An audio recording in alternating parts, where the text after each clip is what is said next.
मैं विनोद जमदग्नि आज आप दोस्तों से, अपने मित्रों से जो कि संघर्ष यात्रा में मेरे साथ है, जो मुझे अपने रिव्यू देते हैं, बताते हैं, मेरी गलतियों को सुधारने का काम करते हैं अपने फॉलो के माध्यम से या रिव्यू के माध्यम से या कमेंट्स के माध्यम से, वो सभी लोग जो इस यात्रा में मेरे साथ हैं, उनके लिए एक ऐसी छोटी सी घटना जो कि हमें कुछ इशारे करती है, हमें बताती है कुछ कि आदमी को अपने जीवन में किस तरह से अपने समय को कब कब इसमें किस तरीके से समय को भगवान के पास क्या करना चाहिए, ऐसा कुछ विचार एक छोटी सी घटना के माध्यम से। भाइयों, एक दिन सुबह सुबह मैं घर से निकला अपने काम के लिए, कहीं मुझे जाना था, तो सुबह 7 बजे की बात है। कई बार जब मेरे दिमाग में आती हैं ये चीज़ें, तो मैं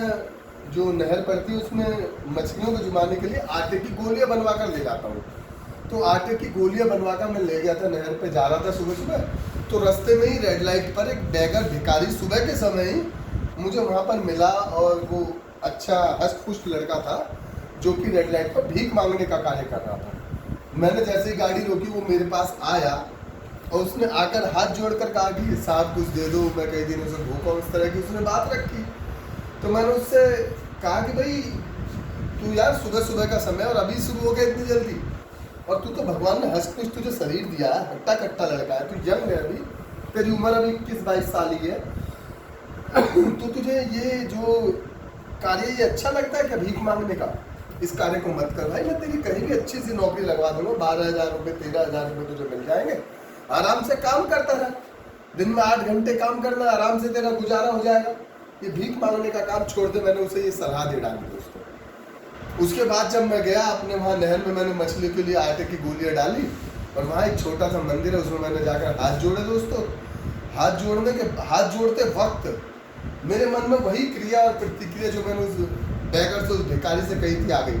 कि जब वो व्यक्ति, वो लड़का जो रेड लाइट पर था, जो भीख मांगने का कार्य कर रहा था, मुझसे भीख मांग रहा था, तो मैंने उससे कहा था कि तू हष्ट पुष्ट है, यहाँ भीख क्यों मांग रहा है, मैं तेरी नौकरी लगवा देता हूँ, अच्छे से कमा खा। तो अब जब मैं भगवान के सामने हाथ जोड़कर हम सभी लोग खड़े होते हैं, तो हम कुछ ना कुछ भगवान से मांग रहे होते हैं। तो मैं भी भगवान से कहता कि हमारे परिवार में प्यार बना रहे और हम खूब तरक्की करें। इसी तरह की बातें मैं भगवान से कह रहा था, अपने विचार रख रहा था, मांग रहा था भगवान से दोस्तों। तो मेरे मन में विचार आया कि वो जो व्यक्ति था जो भीख मांगने का कार्य कर रहा था, वो भी तो मुझसे इसी तरह कह रहा था, और आज मैं भगवान से कह रहा हूँ, तो मुझ में उसमें फ़र्क क्या रहा? तो दोस्तों, कहीं ना कहीं हम सभी लोग भगवान के पास जाते हैं, भगवान से रोज रोज मांगते हैं। तो भगवान ने हमें हष्टा पुष्ट शरीर दिया है, काम करने के लिए दिया, मांगने के लिए नहीं दिया दोस्तों।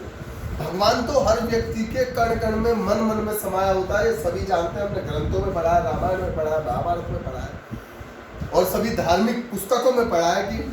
भगवान तो हर व्यक्ति के मन के अंदर है। तो दोस्तों, भगवान से मांगना ये कहाँ तक उचित है, इसी बात को मैं सोचकर ये वीडियो बनाई है दोस्तों, कि हमें अपने कर्मों पर विश्वास रखना चाहिए, हमें अपने काम पर फोकस रखना चाहिए, हमें अपनी जो एनर्जी है वो काम पर लगानी चाहिए, क्योंकि जैसा मैंने उसे सलाह दी थी वो मुझ पर भी लागू होती है और आप सब पर लागू होती है, मैं ये मानता हूँ। तो दोस्तों, इसी प्रक्रिया में क्योंकि हर क्रिया की कोई ना कोई प्रतिक्रिया भी होती है, तो जब उसने मुझसे मांगा तो मेरी प्रतिक्रिया थी, मैंने उससे कहा भाई तुझे 12,000 रुपये की नौकरी मिल जाएगी। अब मैं भगवान से मांग रहा हूँ, भगवान भी कहीं ना कहीं प्रतिक्रिया इस तरह की हमें देता होगा, लेकिन भगवान की प्रतिक्रियाएं हमें दिखाई नहीं देती हैं दोस्तों। उसी के माध्यम में मैं आप लोगों से ये कहना चाहता हूँ कि आप कर्मों पर विश्वास रखिए, अपने काम पर फोकस रखिए। अपने जीवन में आप जितनी बेहतर तरीके से अपने काम को करेंगे, और ये आपने पढ़ा दिया काम ही पूजा है, वह उतने ही बेहतर परिणाम भगवान भी आपको देगा। भगवान वचनबद्ध है आपसे, और हर धार्मिक पुस्तक में आपने पढ़ा होगा कि भगवान मन के व्यक्ति के अंदर होता है, व्यक्ति के अंदर होता है भगवान। इसी के साथ दोस्तों अलविदा। ये जो कहानी है हमें सीख देती है